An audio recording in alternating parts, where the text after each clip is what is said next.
عزیز طلباء و طالبات، السلام علیکم۔ گزشتہ لیکچر میں ہم نے اردو ادب میں افسانہ نگاری کا جو آغاز ہے اس کا ابتدائی حصہ دیکھا تھا، جس میں ہم نے منشی پریم چند سے جو باقاعدہ طور پر افسانہ نگاری کی ابتدا ہوتی ہے ہمارے پاس دکھائی دیتی ہے، اور منشی پریم چند کے ساتھ دوسرے کچھ افسانہ نگار ہیں جنہوں نے اسی طرح کے عنوانات کو موضوع بنا کر افسانے لکھے ہیں۔ سلطان حیدر جوش، راشد الخیری، سدرشن، عظیم قریبیو، علی عباس حسینی، حکیم یوسف، حامد اللہ افسر وغیرہ ہیں۔ ان لوگوں نے یہ پریم چند کے ہم عصر افسانہ نگار کہلائے جا سکتے ہیں، اور ان لوگوں نے کیا کیا ہے، سماج کے جو مسائل ہیں اس کو اپنے افسانوں میں پیش کرنے کی کوشش کی ہے۔ ان کے ساتھ ساتھ دوسری ایک ایسی نسل ہے جو اردو افسانے کی آبیاری کر رہی تھی، لیکن ان کا جو نظریہ تھا تھوڑا سا مختلف تھا یا ان سے ہٹ کر تھا منشی پریم چند وغیرہ سے، جس میں نیاز فتح پوری ہیں، مجنو گورکھپوری، حجاب امتیاز علی، حکیم احمد شجاع، ایم اسلم، امتیاز علی تاج، نظر سجاد حیدر، سید عابد عابدی، اور اسی قبیل کے دوسرے افسانہ نگار یلدرم کی رہنمائی میں رومان پرور فضاؤں اور حسن و محبت کے جذبات میں رچی بسی تخلیقات پیش کرنے میں مصروف رہے تھے۔ تو رومانیت کے نظریے کے تحت بہت سارے جو افسانہ نگار ہیں جیسے نیاز فتح پوری، مجنو گورکھپوری، حجاب امتیاز علی، حکیم احمد شجاع، ایم اسلم، امتیاز علی تاج وغیرہ ہیں، تو ان لوگوں نے رومانی تحریک کے زیر اثر اپنی خدمات انجام دی ہیں۔ اور ہم دیکھتے ہیں کہ یہ جو نسل ہے، یہ جو دو گروپ ہیں یا دو گروہ ہیں، ان لوگوں نے ابتدائی دور میں افسانہ نگاری کو اپنے ڈھنگ سے، اپنے طرز سے یا اپنے موضوعات کے تحت انہوں نے جو افسانے لکھے ہیں، آنے والی نسلوں کے لیے ایک فضا یا ایک راہ ہموار ہوئی ہے، جس کے بعد مختلف تحریکات کے زیر اثر ہم دیکھتے ہیں کہ اردو افسانہ ترقی کی راہ پر گامزن ہوتا ہے، اور پھر ترقی پسند تحریک کا آغاز ہوتا ہے، اور ترقی پسند تحریک کے زیر اثر اردو افسانہ پروان چڑھنے لگ جاتا ہے۔ ترقی پسند تحریک کے باقاعدہ آغاز سے قبل اردو افسانے میں بغاوت کی آواز انگارے 1932 کی صورت میں ہوئی۔ انگارے یہ ایک افسانوں کا مجموعہ ہے جو 1932 میں شائع ہوا تھا۔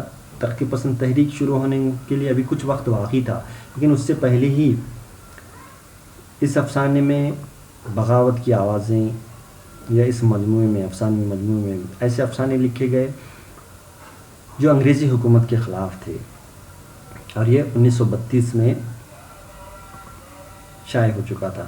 اس کی اشاعت ہی ترقی پسند تحریک کی بشارت اور اس کا پہلا غیر رسمی اعلان تھا، جس کی وجہ سے پرانے مکتب فکر کے لوگوں میں تہلکہ مچ گیا۔ اس مجموعے میں شامل تو 9 افسانوں نے فکر اور فن کا ایک نیا تصور پیش کیا، جس کی بنا پر افسانہ نگاری کے معیار میں زبردست اضافہ ہوا۔ تو ہوتا یہ ہے کہ اس میں جو 9 افسانے لکھے گئے، 9 افسانے تھے انگارے میں، اور اس میں جو فکر اور فن تھا اس میں ایک نیا تصور پیش کیا گیا تھا۔ تو جو پرانے لوگ لکھنے والے تھے افسانے، ان لوگوں کو سوچنے میں یا ان کی جو سوچ میں ایک فرق پڑ گیا، اور ہم دیکھتے ہیں کہ افسانہ نگاری کے معیار میں اس کے بعد سے ایک زبردست اضافہ ہوا ہے، اور 20ویں صدی کے عالمی کینوس میں ترقی پسند تحریک کے آغاز کے اسباب تلاش کریں تو اس کے منظرنامے میں پہلی عالم جنگ جو 1914 سے 1919 تک چلی، اور انقلاب روس اکتوبر 1917 کے بعد کے اثرات ابھرتے ہوئے دکھائی دیتے ہیں۔ یعنی کہ ترقی پسند تحریک کا جو آغاز کے اگر ہم وجوہات تلاش کریں گے تو ہمیں کیا دکھائی دیتا ہے؟ 1914 سے 1919 تک جو پہلی جنگ عالمی جنگ چلی اور انقلاب روس جو 1917 میں ہوا، ان کے اثرات ہم کو دکھائی دیتے ہیں۔ انسانی فکر میں زبردست تبدیلی پیدا ہوئی، رفتہ رفتہ یہ احساس ابھرنے لگا کہ قومیں عزم و عمل سے بنتی ہیں، جس کے لیے مجبوری و محکوموں کی زنجیریں توڑنا ہوگا۔ تو اس وقت ایک نظریہ سب کے سامنے یا ایک احساس سب کے سامنے آنے لگا کہ قومیں جو بنتی ہیں عزم و عمل سے بنتی ہیں اور مجبوری و محکوموں کی زنجیروں کو توڑنے سے بنتی ہیں۔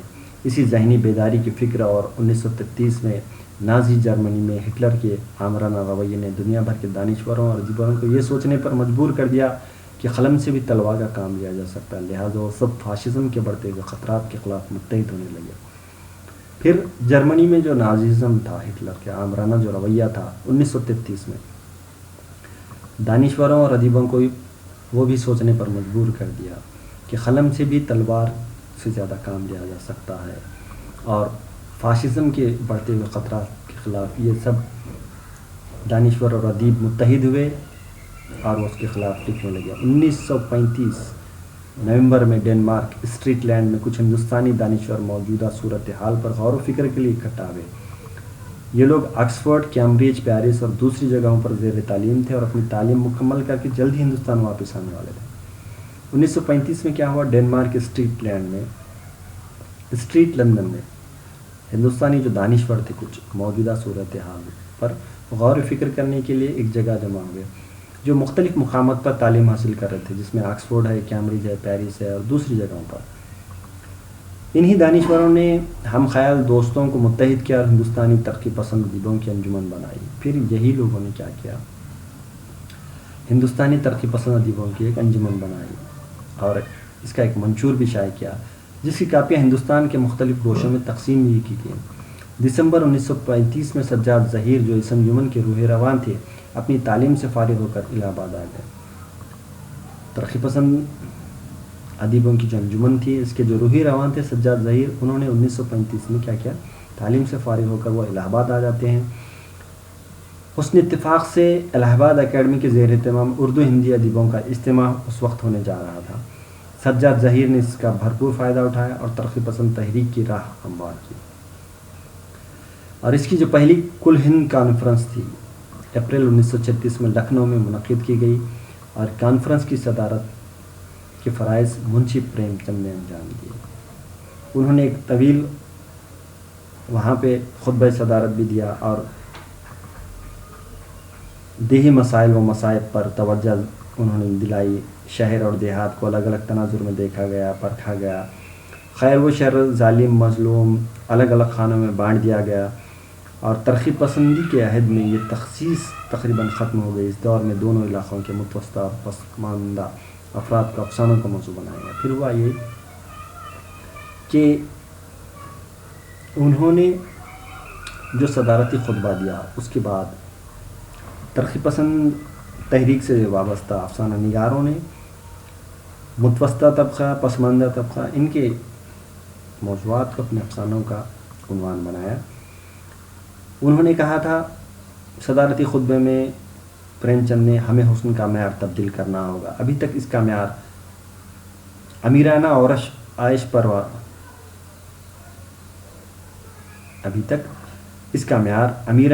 عیش پروانہ تھا۔ ہمارا آرٹسٹ عمرہ کے دامن سے وابستہ رہنا چاہتا تھا۔ انہی کی قدردانی پر اسی کی ہستی قائم تھی، اور انہی کی خوشیوں اور رنجوں، حسرتوں اور تمناؤں، چشمکوں اور رقابتوں کی تشریح و تفسیر آرٹ کا مقصد تھا۔ اس کی نگاہیں محل سراؤں اور بنگلوں کی طرف اٹھتی تھیں۔ جھونپڑے اور کھنڈر اس کے التفات کے قابل نہ تھے، انہیں وہ انسانیت کے دامن سے خارج سمجھتا تھا۔ آرٹ نام تھا محدود صورت پرستی کا، الفاظ کی ترکیبوں کا، خیالات کی بندشوں کا، زندگی کا کوئی آئیڈل نہیں، زندگی کا کوئی اونچا مقصد نہیں۔ تو اس خطبہ صدارت میں انہوں نے یہ بات بتائی تھی کہ جو فنکار تھے وہ صرف ایک ہی بات کو لے کر، جو اعلیٰ طبقے کے لوگ ہیں انہی کو اپنا موضوع بناتے تھے، لیکن یہاں پہ اب جو ایک نیا نظریہ ترقی پسند تحریک کے زیر اثر شروع ہوا، اس میں جو پسماندہ اور متوسط طبقے کے علاقے کے جو لوگ تھے ان کو افسانہ کو موضوع بنایا گیا. اور اس دور کے ممتاز افسانہ نگار عزیز احمد، غلام عباس، خواجہ احمد عباس، احمد ندیم قاسمی، سعادت حسن منٹو، کرشن چند، عصمت چغتائی، راجندر سنگھ بیدی، حیات اللہ انصاری، اختر حسین رائے پوری، دیویندر ستیارتھی، سہیل عظیم آبادی، اختر اورینوی، ختیجہ مستور، غیاث احمد گدی وغیرہ وغیرہ ہیں. ان لوگوں نے ترقی پسند تحریک کے زیر اثر بے شمار اضافے کیے. حیات اللہ انصاری نے لہو کے پھول جو ناول لکھا تھا اس کی وجہ سے انہیں شہرت ملی تھی، لیکن وہ ایک افسانے کی طرف بھی دھیان دیتے دکھائی دیتے ہیں. اور پھر انہوں نے انوکھی مصیبت، 2.5 سیر آٹا، کمزور پودا اور بھرے بازار میں ایسے افسانے لکھے جو انہیں ایک معیاری افسانہ نگار کے طور پر ہمارے سامنے پیش کرتے ہیں. افسانہ آخری کوشش کو خلیل الرحمن ناظم نے اردو کے بہترین افسانوں میں شمار کیا ہے. افسانے میں گہرائی، معنویت، بنیادی مسائل کا عرفان اور پریم چند کے شعر آفاق افسانے کفن کی یاد دلاتا ہے. پھر اوپندر ناتھ اشک ہیں جنہوں نے کاکڑاں کا تیلی، بیگن کا پودا اور کھلونے وغیرہ جیسے افسانے لکھے. اس میں بھی سیاسی شعور، اصلاحی نقطہ نظر ہم کو دیکھنے کو ملتا ہے. انہی کے ساتھ ہی اختر اورینوی ہیں، انہوں نے بہار کے دیہاتوں کے مسائل پر بڑے اچھے افسانے لکھے ہیں. خاص طور پہ نچلے طبقے کو انہوں نے افسانے کا موضوع بنایا اور جو سماجی استحصال سماج میں ہوتا تھا اس کا انہوں نے حقیقت پسندانہ انداز میں اس کو اپنے افسانوں میں پیش کیا.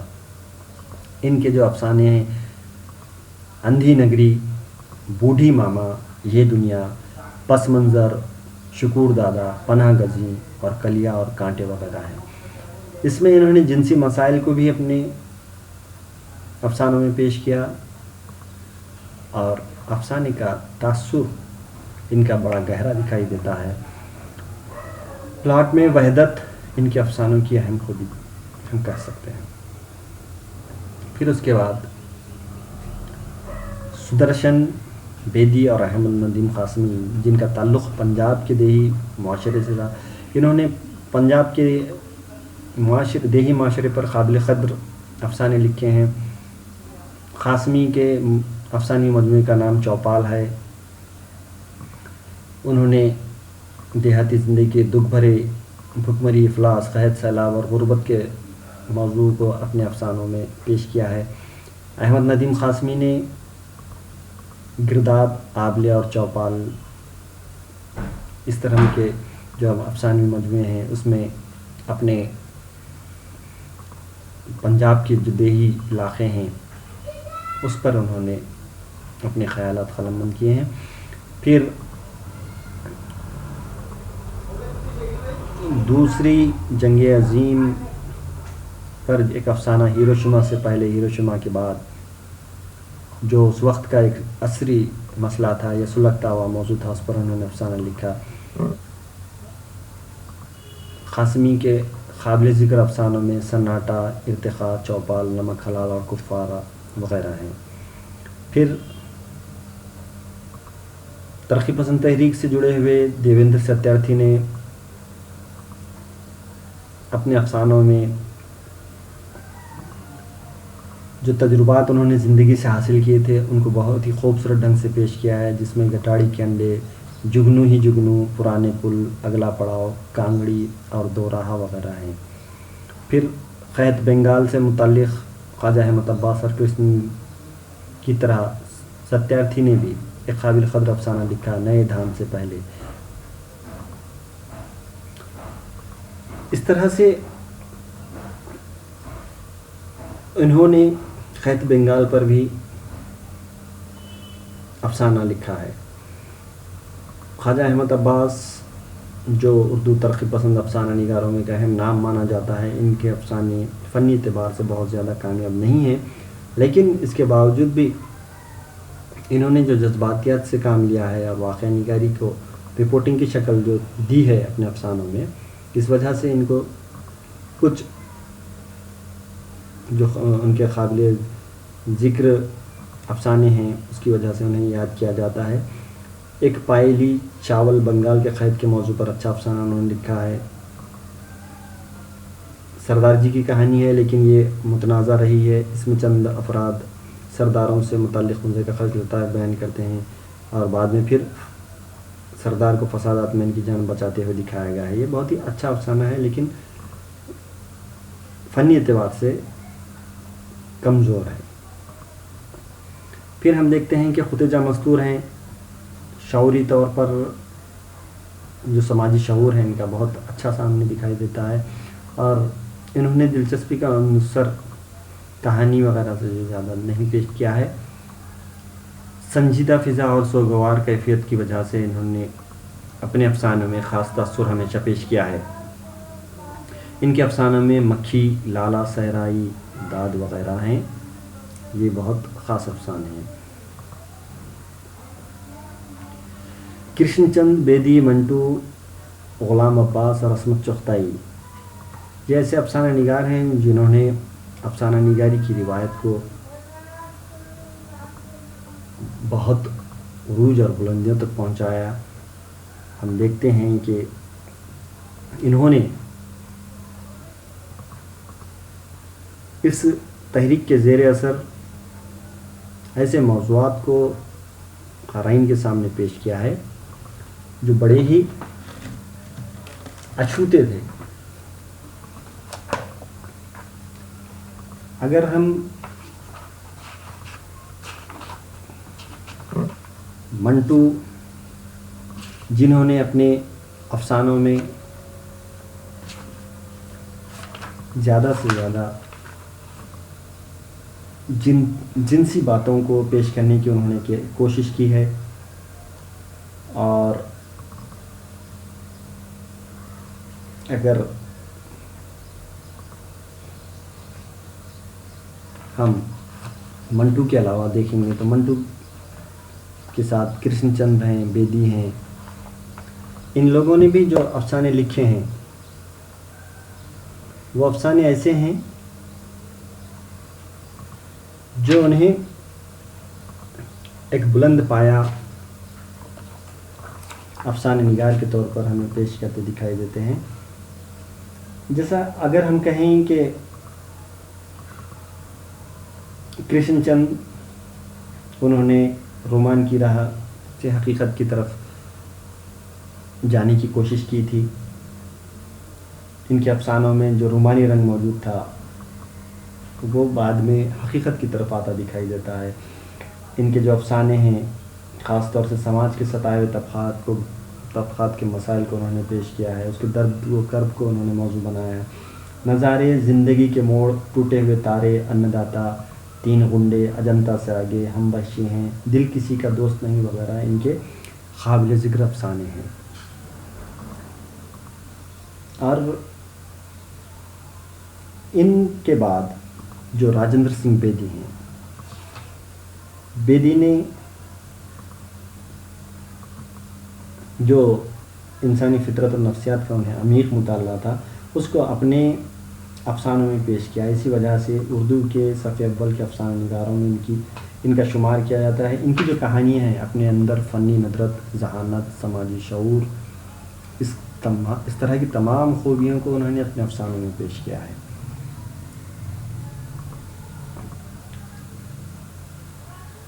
بیدی کی جو زبان ہے اس میں پنجابیت کا اثر دکھائی دیتا ہے، تھوڑا سا زبان کھردری ہے، لیکن اس کے باوجود بھی ہم دیکھتے ہیں کہ ان کے افسانے فنی اعتبار سے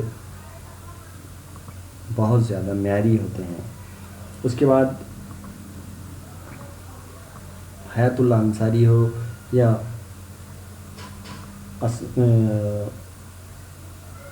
سہیل عظیم آبادی ہو، سہیل عظیم آبادی نے بہار کے کسانوں پہ جو بات کی ہے، سعادت حسن منٹو نے مخصوص طرز نگارش کی وجہ سے اپنی طرف متوجہ کیا ہے، جیسا کہ میں نے بتایا کہ عیش و عشرت میں سرمست نوجوان لڑکوں، لڑکیوں، طوائفوں اور سماج کے گرے ہوئے لوگوں کو اس میں انہوں نے موضوع بنایا ہے اور ان کی زندگی کو اپنی کہانیوں میں پیش کیا ہے۔ ان کے حقیقت نگاری ان کی افسانوں میں جو ہے وہ اکثر فحاشی و عریانی تک پہنچ جاتی ہے. ان کے بہت ہی مشہور افسانے ہیں نیا قانون، کالی شلوار، بو، موزیل، ٹھنڈا گوشت، 2 بائی ٹیکسنگ اور پھندے وغیرہ. یہ افسانے اس کے علاوہ بھی ہیں اور جن میں بہت زیادہ شہرت بھی ملی ہے. پھر آتا ہے عصمت چغتائی کا نام. عصمت چغتائی ایک بے باک افسانہ نگار کے طور پر ہمارے سامنے آتی ہیں اور انہوں نے مسلمان گھرانوں کی اخلاقی، معاشی اور ذہنی زندگی کی بہترین تصویریں پیش کی ہیں. اور انہوں نے فحش نگاری کو ان کے فحش نگاری کے ساتھ اپنے افسانوں میں پیش کیا ہے، لیکن اس سے کوئی نقصان ان کے فن میں، افسانے کے فن میں نقصان پہنچتا نہیں دکھائی دیتا ہے. ان کے مشہور افسانے ہیں کلیاں، چوٹیں، ایک بات، چھوئی موئی، 2 ہاتھ وغیرہ. اور یہ ایک ایسے افسانہ نگار گزرے ہیں جنہوں نے حقیقت نگاری فحاشی کی سرحدوں میں داخل ہو گئی، لیکن عصمت نے بے باک انداز میں جو حقیقت نگاری ہے اس کو اپنے افسانوں میں پیش کیا ہے اور فحاشی کے ساتھ پیش کیا ہے، لیکن اس کے باوجود بھی ان کے افسانوں میں فحش نگاری سے اس کو نقصان بھی نہیں پہنچا ہے. پھر اس کے بعد ہم دیکھتے ہیں کہ خواجہ احمد عباس جو سیاسی مسائل اور سیاسی الجھنوں کو اپنے افسانوں کا موضوع بناتے دکھائی دیتے ہیں. ان کے ساتھ ساتھ اپیندر ناتھ اشک ہیں، حاجرہ مسرور، قطجہ مستور، احمد ندیم قاسمی وغیرہ ہیں. اس پر بھی انہوں نے افسانے لکھے ہیں. اور 1947 کے بعد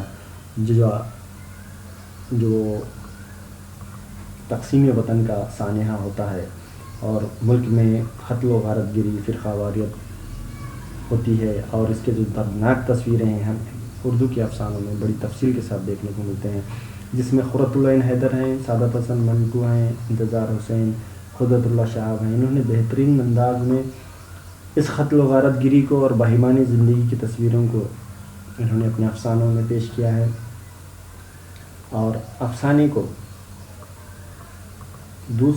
حقیقت کا ترجمان بنایا ہے. ترقی پسند تحریک کے زیر اثر جو 1936 سے شروع ہو کر 1960 کے دور تک اردو افسانہ کے جو موضوع اور تکنیک کی اگر ہم بات کرتے ہیں یا پھر اس کے جو ذخیرے کی بات کرتے ہیں تو ہم کو ایسا لگتا ہے کہ حقیقتوں کا ترجمان رہا ہے یہ افسانہ. اپنے عہد کے دکھ، پریشانیوں، جہالت اور توہم پرستی وغیرہ کو براہ راست اس دور کے افسانہ نگاروں نے موضوع بنایا ہے اور افسانہ نگاروں نے حقائق کو بڑے خوبصورت ڈھنگ سے پیش کیا. لیکن کچھ ایسے افسانہ نگار بھی گزرے ہیں جنہوں نے حقیقت سپاٹ، بے رنگ اور کھردرے ڈھنگ سے پیش کیا، جس سے افسانے کی جو لطافت ہے وہ مجروح ہوتی دکھائی دیتی ہے. اور ایسے افسانہ نگار ہیں مہندر ناتھ، حاجرہ مسرور، قطجہ مستور، رضیہ سجاد، عابد سہیل اور آغا سہیل وغیرہ. پھر یہ جو افسانے کا سفر ہے آج بھی جاری و ساری ہے. نیا افسانہ عہد حاضر کی پرپیش مبہم اور حیران کن زندگی کا استعارہ بن گیا ہے. نئے اس میں تجربات ہونے لگے ہیں. پھر ایک نئی تحریک وجود میں آتی ہے اور پھر نئے تحریک کے زیر اثر پھر ہم دیکھتے ہیں کہ مختلف قسم کے تجربات کیے جاتے ہیں. اور جو 1936 سے 1960 تک ترقی پسند تحریک کا دور رہا ہے، اس دور میں اس تحریک سے وابستہ افسانہ نگاروں نے بے باکی اور صاف گوئی کو اپنا نصب العین قرار دیا تھا. حق اور انصاف کی حمایت میں انہوں نے بے دردی اور بے رحمی کا انداز اختیار کرنے سے بھی گریز نہیں کیا. اس کا نتیجہ یہ ہوا کہ ترقی پسند افسانہ اپنے عہد کی سماجی، سیاسی اور تہذیبی دستاویز کی حیثیت اختیار کرتا گیا اور تقریباً تمام افسانہ نگاروں نے اپنی حقیقت نگاری کے زیر اثر دیہاتی زندگی کے ساتھ ساتھ قصباتی اور شعوری زندگی بالخصوص متوسطہ طبقے کو اپنا موضوع قرار دیا، جس کے نتیجے میں خارجی اور داخلی زندگی کی پیشکش کے عمل میں ان کے افسانوں میں ہندوستان کی مشترکہ تہذیب و ثقافت کے بہترین عناصر اور کردار کے تقریباً تمام پہلو سمٹ کر جلوہ گر ہو گئے ہیں۔